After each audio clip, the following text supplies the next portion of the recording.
fans, let's talk. Although this could probably apply to a few teams. It's the first day of March and we're just a few days removed from the NHL trade deadline. It came when a lot of picks were exchanged, and in some cases, picks weren't exchanged, and that was an even bigger story. But with the Leafs specifically, here's what we got. When it comes to nitpicking and really getting down to the minutia, I am brutal. Here's a list of things I've obsessed over this season. Leo Komarov's ice time. Getting Josh Leivo on the ice at all. All things Roman Polak. Putting Connor Carrick in the lineup to replace Roman Polak. Looking forward to a trade that replaces Roman Polak. I hated Kadri's line for a while, now I love it. Marleau, Kadri, Marner. Great. Hated Bozak's line for a while, but now I like it. JVR, Bozak, Brown. Buchanan is with Hyman and Nylander, but Matthews will be back soon, so I'm not thinking about that much. And I'd love to complain about Kapanen being back on the fourth line, but I just said that I like the other combinations. Once the trade deadline is done, 95% of hypotheticals are out the window, so the small stuff like this is all you have left to talk about. Meanwhile, I've already been talking about it all season, and I'm not gonna lie, I'm getting kinda sick of it. What does that mean, you like Polak? No, it just means I'm tired of saying I don't like Polak. You know that. But last year, after the deadline, it was still exciting because the Leafs were still fighting for their playoff lives. They barely made it. This season, on March 1st, the Leafs are 4th in the NHL. So knowing that, there's only a few things left that I think are worth talking about. One, I said 95% of hypotheticals are gone. There's still 5%. There's still the possibility of a call-up. Now, on deadline day, the Leafs sent down and called back up Travis Dermott and Kasperi Kapanen so that they could play in the Calder Cup playoffs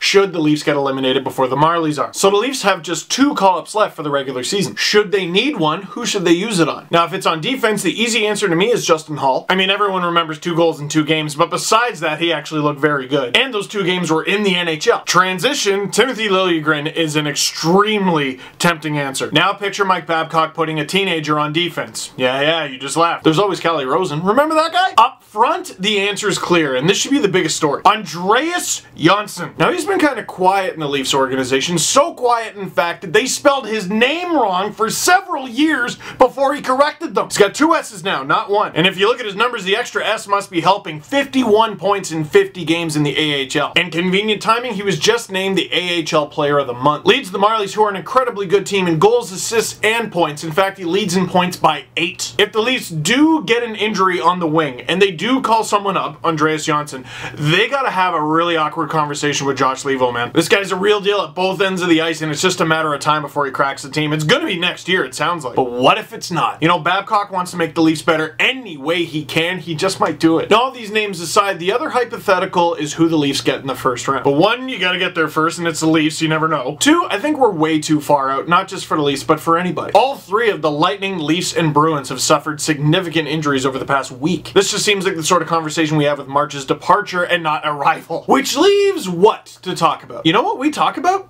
The games. Hey, Saturday the Leafs play an outdoor game against Washington. That's gonna be pretty cool, provided there isn't a blizzard and you can't see their white uniforms. The Leafs haven't even played the Sabres yet. They got 4 games against them coming up and everyone thinks it's gonna be a cakewalk, but what if it's not? How about this? Does Freddie Anderson work his way up into the Vezina conversation, or does he work his way out of it? And speaking of Freddie, are the Leafs gonna give him a rest? Is McElhinney finally gonna play some extra games? I think we know the answer is no. But there's a certain beauty to just having the answers in front of you. What are they gonna do about the situation at right D? We know that now. Are they gonna add at the deadline? We know that now. What we don't know is how they will perform over the next 16 games. So let me ask you a question. Does that make it more or less exciting? Because trades are fun to talk about, but why do you hope your team makes a trade? To make your hockey team better so you can win hockey games. Do you want to see the Leafs try out Andreas Johnsson? Because why the hell not? And Timothy Liljegren, do you think there's even a chance? I mean, come on, there's no chance. Unless there is. So that's it for this one. Thank you very much for watching. Click like if you like this video. Click subscribe if you really liked it. Tell all your friends that you got some hockey to watch.